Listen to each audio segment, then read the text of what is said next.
Welcome back to the Deep Dive. Today, we're jumping into something really practical, really personal. The management skills you actually need for growth, both, at work and just in life. Sounds great. It's fundamental stuff. Yeah, exactly. And our source material for this is pretty interesting. It's called Timeout Coaching for Management Skills from Doing Business in English, published back in June 2025. Right. And the angle is self-coaching, which I think is quite powerful. It's designed to help you, the listener, sort of reflect and improve directly. Precisely. So our mission today is simple. Pull out the key insights, the really useful bits from this material. We want to help you figure out, okay, where are you already good? Where could you maybe sharpen things up a bit and give you some concrete takeaways? Practical actions. Exactly. The whole thing is built around these management skills self-coaching questions. It gets you thinking, which skills need serious attention? Which are okay, but could be, way better. And which ones are you already nailing? It's about that honest self-assessment. Right. So by the end, hopefully you'll have a clearer picture for your own development path. Sound good? Let's do it. Okay, let's unpack this. First up, the source highlights the ability to learn. Now, we hear the term learning agile thrown around a lot. Yeah. What does it really mean in this context? What are the authors getting at? Well, yeah, it's more than just soaking up information, right? The material defines it as a set of qualities and attributes that allow an individual to stay flexible, grow from mistakes, and rise to a diverse array of challenges. Okay, flexible, grow from mistakes. But the kicker, for me, is this idea. It's also about the willingness to reject skills, assumptions, and ideas that are no longer valuable or appropriate and learn new ones that are. It's that unlearning piece. Unlearning. That's tough. It really is. Think about someone who's master an old system. Learning the new thing is one challenge, but letting go of the old way that felt so efficient, that's often harder. That makes so much sense. And it reminds me of those John Wooden quotes sprinkled through the material, it's what you learn after you know it all that counts. That hits home, doesn't it? Absolutely. That humility to keep learning. And he also said, if you're not making mistakes, then you're not doing anything, which is, permission to try things. Permission to be a doer, as he put it. And that other one, failure is not fatal, but failure to change might be. That's powerful. So true. Okay, so if we want to actually be more learning agile, what does that look like day to day? The material gives a whole list of practical things.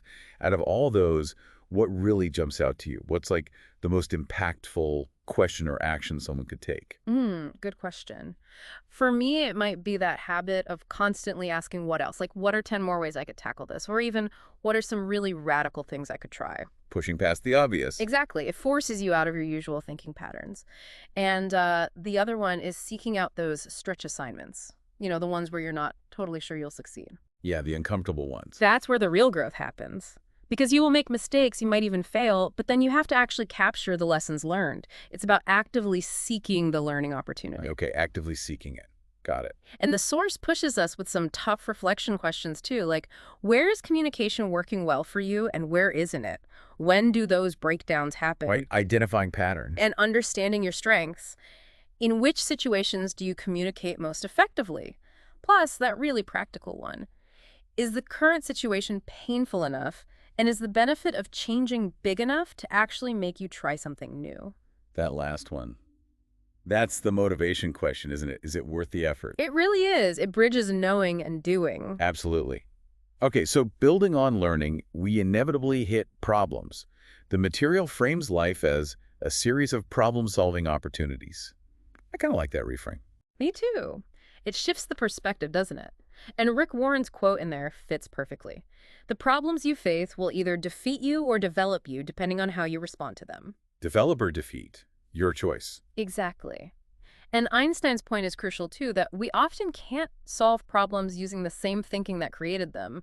We need a different approach. A fresh perspective. Right. Or Duke Ellington apparently said, a problem is a chance for you to do your best, seeing it as an opportunity, not just a roadblock.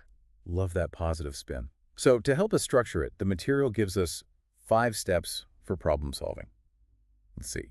Identify, analyze, develop a solution, implement it, and evaluate. Seems logical enough. It does. But in reality, which step do people tend to, rush through or even skip? Oh, that's a great point. I think the material really implies, and I'd agree, it's the analysis phase. Step 2. Really? Why is that? People are often quick to jump from, oh, here's the problem, straight to, let's try this fix. Hmm. They don't dig deep enough to understand the real root cause or all the different parts involved. Like putting a plaster on a deep wound. Exactly. That's a good analogy. And the tick section reflects this.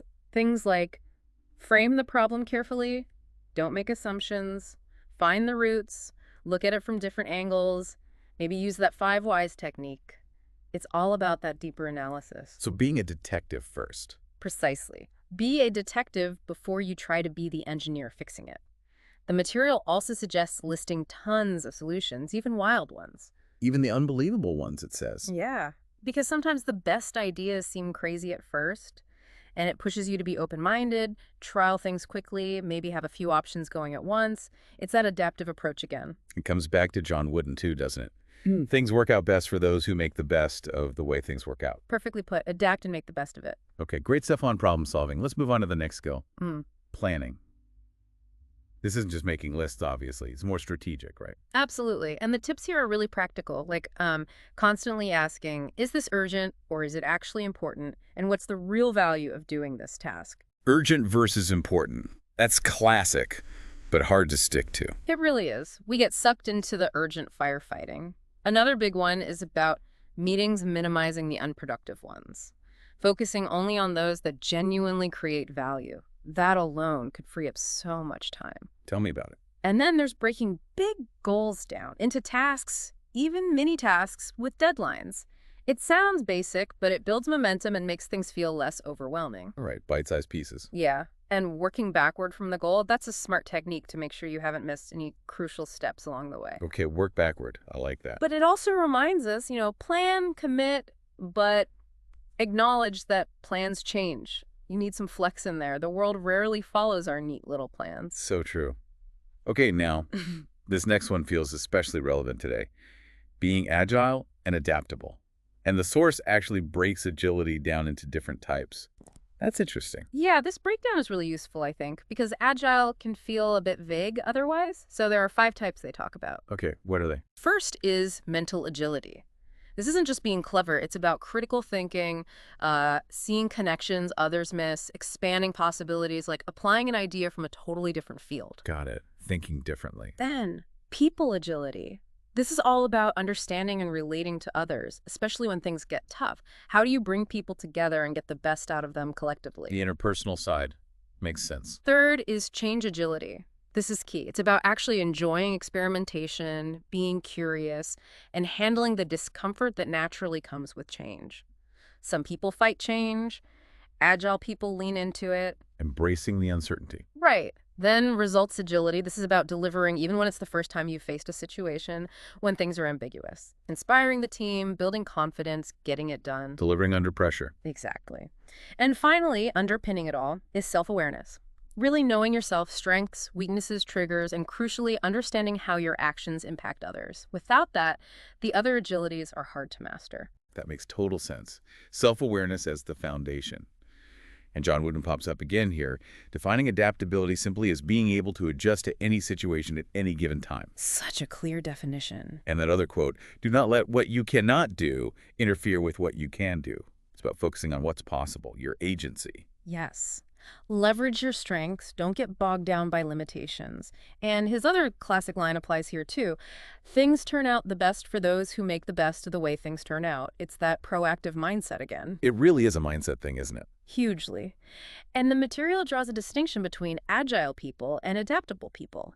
Agile folks tend to see failure as learning, welcome different views, keep a sustainable pace, accept change readily. Adaptable people are maybe more focused on being resourceful in the moment, seeing opportunity in setbacks, thinking ahead, not blaming. Subtle difference, but useful. Adaptable might be more reactive resourcefulness, agile more proactive evolution. That's a good way to put it, yeah. There's overlap, but it's a helpful distinction. Okay, fascinating. Now for the final skill. Influencing others. This feels critical, especially now when leadership isn't just about your job title, right? Absolutely essential. In flatter organizations, you can't just rely on authority. You need to actually persuade, promote ideas, build buy-in. You have to sell it. in a way. Right. So how does influencing work? The source talks about 3 outcomes. Yeah, this is really insightful. The best outcome, the goal, is commitment. This means people are genuinely bought in, they support the idea voluntarily. They believe in it. Exactly. So you need less monitoring, they give sustained effort, focus on shared goals, relationships improve. It unlocks so much potential. That's the gold standard. Okay, commitment. What else? Next is compliance. This is okay, but not great. People do the task, but their heart isn't in it. Their attitude hasn't really changed. They're doing it because they have to. Check in the box. Pretty much. It doesn't unleash creativity or full engagement. And then the worst outcome is resistance. Actively working against you. It can be. Obstructing, sabotaging, going over your head, making excuses, or even just pretending to agree but doing nothing, false compliance. If you're getting resistance, your influencing approach isn't working. Got it. Commitment, compliance, resistance. So how do we get more commitment and less resistance? What are the actual ways to influence? Well, the material lists several approaches. There's rationalizing using logic, data, facts, your expertise. Makes sense. The logical appeal. Then asserting. This relies more on your confidence, maybe rules or authority. Insisting, challenging, debating. Okay, more forceful. Negotiating, which is about compromise, finding trade-offs, give and take. The deal-making approach. Inspiring. This is about appealing to values, creating a sense of shared mission, using stories, painting an exciting picture of the future. Emotional connection. Exactly. And finally, bridging. This is about connecting with others, building rapport, using relationships, consultation, maybe forming coalitions. Building alliances. Okay, that's a good list. Which of those do you think people misuse most often? Or maybe use really well in surprising ways? That's interesting. I think asserting is easily overused or misused. Relying too much on just telling people what to do often breeds compliance or resistance, not that deep commitment we want. Right, people feel pushed. Exactly. On the flip side, I think inspiring is often underused. We sometimes focus too much on the logic and the data and forget the power of connecting with people's values and aspirations through a compelling vision or story. Tapping into the why. Precisely. When you do that well, you get that voluntary commitment. And the source really challenges you, the listener, to think, when do you need to influence? How do you usually do it? Are you effective? Which methods are in your toolkit and how do you choose? That self-reflection is key. That's a powerful set of questions for anyone in a leadership role, or really anyone who needs to collaborate. Wow. Okay, so that's a lot we've covered. Ability to learn, problem solving, planning, agility and adaptability, and influencing others. 5 really crucial areas. And they all feel connected, don't they? Like you need learning agility to solve new problems, and planning helps you adapt. Absolutely interconnected. And the thread running through it all in this material is that idea of continuous improvement. It keeps prompting you with those coaching questions. Right, like what's the benefit of improving? Yeah, and what's the alternative if you don't improve? Also, why do you believe you can get better? And importantly, how can you start small, just marginal steps? Motivation, challenge, inspiration, encouragement. Yeah. It's all in there. It really is. It's a call to action. And John Wooden again with that wisdom. You can't let praise or criticism get to you. It's a weakness to get caught up in either one. Keep the focus internal on your own progress. Such good advice. Stay grounded. And one last Wooden quote that really makes you think. Don't measure yourself by what you have accomplished, but by what you should have accomplished with your ability. Aim high, based on your potential. Wow. That's a challenge. It is. So wrapping this up, what does this all mean for you listening right now? We've unpacked these skills, looked at the methods, but now it's about action, isn't it? It always comes down to action. The deep dive challenges you directly. What specific goals, what action steps are you ready to own for one of these skills? What might get in your way? What interference could pop up? And how will you handle it? Yeah, anticipating the roadblocks. Yeah.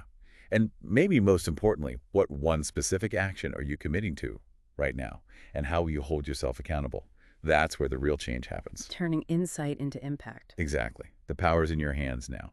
Thank you so much for joining us on this deep dive into these essential management skills. Hope it sparks some usable thoughts. We certainly hope so. Until next time.